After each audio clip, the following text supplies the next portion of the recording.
முக்கியமாக நம்மளுடைய டிவிகே தோழர்களுக்கு அந்த ஃபார்ம் கிடைக்க மாட்டேங்குது, கொடுக்க மாட்டேன்றாங்க அப்படின்ற சில கம்ப்ளைண்ட்ஸ். இது யார் பண்ணுறாங்க அப்படின்றது நான் தான் சொல்லி தெரிய வேணும்னு ஒன்றும் அவசியம் இல்லை உங்களுக்கு. இப்போ இருக்கிற ஆட்சியாளர்கள் அவங்களுக்கு கைப்பாவையாக இருக்கக்கூடிய சில பேர் வந்து இதை செய்ய ஸ்டார்ட் பண்ணியிருக்கிறாங்க.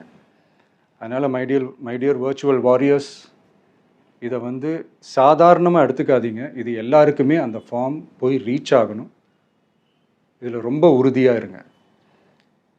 அதையும் மீறி உங்களுக்கு அந்த ஃபார்ம் கிடைக்கலன்னா இருக்கவே இருக்கும் ஆன்லைன். தேர்தல் ஆணையம் அந்த வெப்சைட்டில் போய் அந்த ஃபார்மை டவுன்லோட் பண்ணி நீங்கள் ஃபில்அப் பண்ணி சப்மிட் பண்ணலாம். உங்கள் வீட்டில் இருக்கிறவங்களுக்கு நீங்கள் செஞ்சு கொடுங்க, பக்கத்து வீட்டில் இருக்கிறவங்களுக்கு செஞ்சு கொடுங்க, தெரிஞ்சவங்களுக்கு, தெரியாதவங்களுக்கு, பழகினவங்களுக்கு, பழகாதவங்களுக்கு எல்லாருக்குமே நீங்கள் தயவு செஞ்சு கொடுங்க.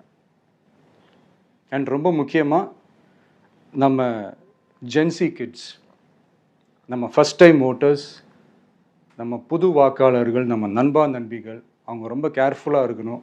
நான் ஆல்ரெடி சொன்ன மாதிரி உங்களுக்கான ஃபார்ம், அந்த ஃபார்ம் நம்பர் 6, அதை கரெக்டான டீட்டெயில்ஸோட, கரெக்டான உங்கள் டாக்குமெண்ட்ஸை வச்சு அதை சப்மிட் பண்ணுங்கள்.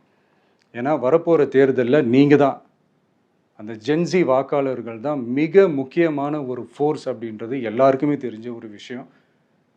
அதனால் உங்களை டிஸ்டர்ப் பண்ணுறதுக்கு, உங்கள் பேரை அதில் இன்க்ளூட் பண்ணாமல் செய்கிறதுக்கு என்னென்ன வேலைகள் செய்யணுமோ, என்னென்ன தில்லுமுள்ளு வேலைகள் செய்யணுமோ எல்லாமே அவங்க செய்வாங்க. இது நமக்கு எல்லா திசையிலையும் எல்லா பிரச்சனைகள் கொடுத்துட்டு தானே இருக்கிறாங்க. அது டிஃபால்ட்டாக நடந்துட்டு தான் இருக்கும், அது ஒன்றும் பண்ண முடியாது. ஸோ அந்த மாதிரி ஓட்டு போடுற விஷயத்துலேயும் அவங்க என்ன உத்தரமராக மாறவா போகிறாங்க?